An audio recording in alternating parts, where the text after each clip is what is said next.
sa Nais ko mundo. sanang malaman na mali sa katotohanan.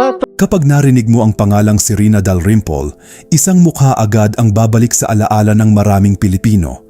Ang maliit, mestisa, makulit at napakabibong child star na halos araw-araw nating nakikita sa telebisyon at sinehan noong late 1990s at early 2000s. Sobrang bilis ng kanyang pagsikat. Napakaraming proyekto, malalaking artista ang nakasama, at mga award na nakuha niya habang bata pa lamang. Pero ang pinakamalaking tanong ay ito, bakit niya iniwan ang lahat ng iyon habang nasa kasagsagan siya ng kanyang career? Mula sa pagiging sikat na child star, pinili ni Serena ang pag-aaral, lumipat sa ibang bansa, bumuo ng bagong career, at kalaunan ay nagkaroon ng sariling pamilya.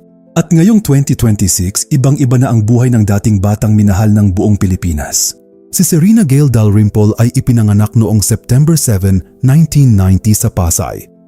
Anak siya ni Robert Lloyd Dalrymple, isang Scottish-American at ex-military officer, at Wilma Bilones Dalrymple. Mayroon din siyang dalawang kapatid. Hindi rin naging simple ang kanyang childhood dahil maaga niyang naranasan ang pagkawala ng kanyang mga magulang. Pumanaw ang kanyang ama noong 5 taong gulang pa lamang siya, at 5 taon lamang ang lumipas ay namatay naman ang kanyang ina dahil sa pneumonia noong 2000. Matapos ang pagkawala ng kanyang ina, isang tiyuhin ang tumulong sa pagpapalaki sa kanya at sa kanyang mga kapatid. Noong 1997, sumikat si Serena sa iconic na Jollibee commercial at sa linyang "Isa pa, isa pa, isa pang Chicken Joy." Mula rito, sunod-sunod ang kanyang proyekto. Noong 1998, lalo siyang sumikat at pinatunayan niyang hindi lang siya bibong child star, kundi mahusay ding artista. Dahil sa kanyang husay, nanalo siya ng Best Child Actress sa FAMAS.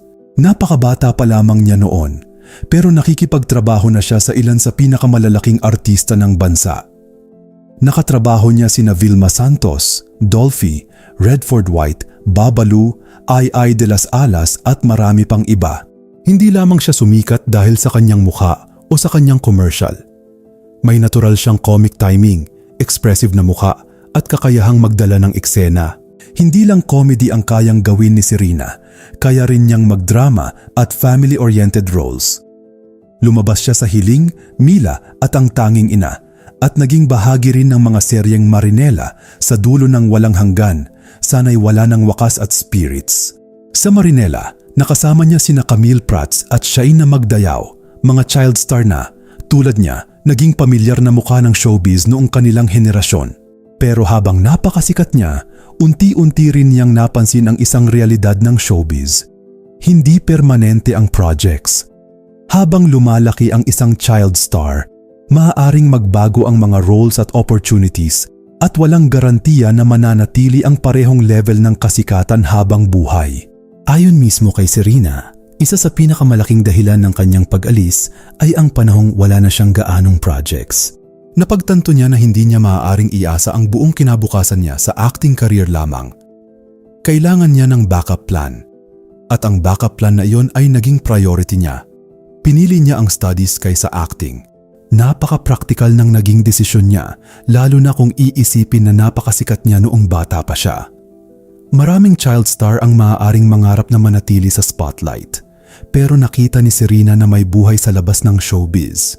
Sa halip na hintayin kung kailan muling darating ang isang malaking project, pinili niyang maghanda para sa isang career na mas pangmatagalan.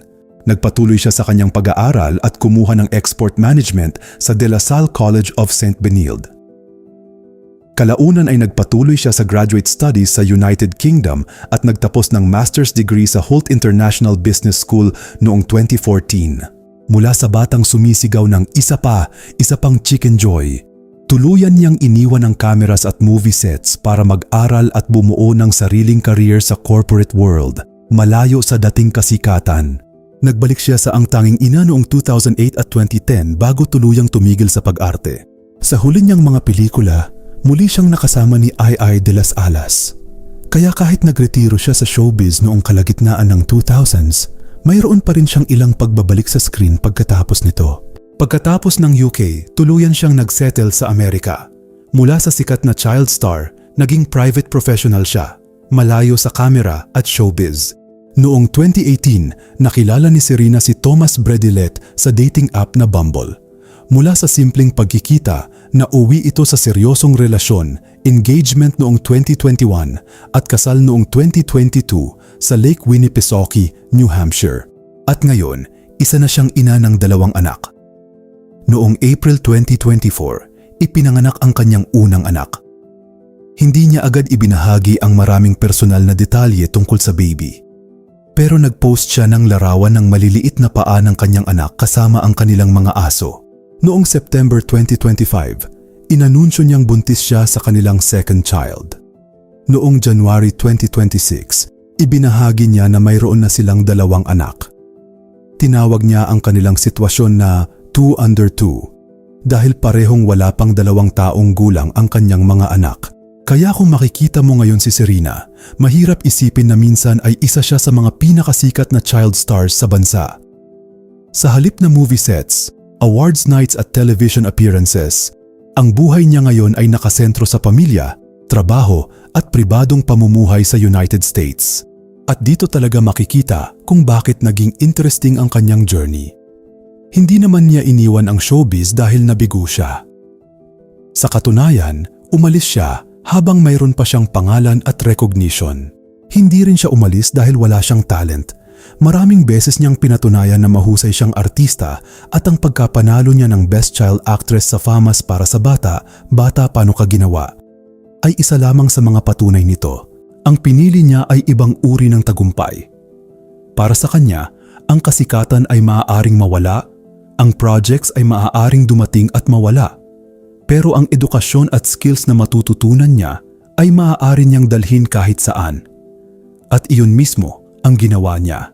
Kaya kapag sinabing sayang si Serena, sana nagpatuloy siya sa showbiz, maiintindihan natin kung saan nanggagaling ang ganitong reaction.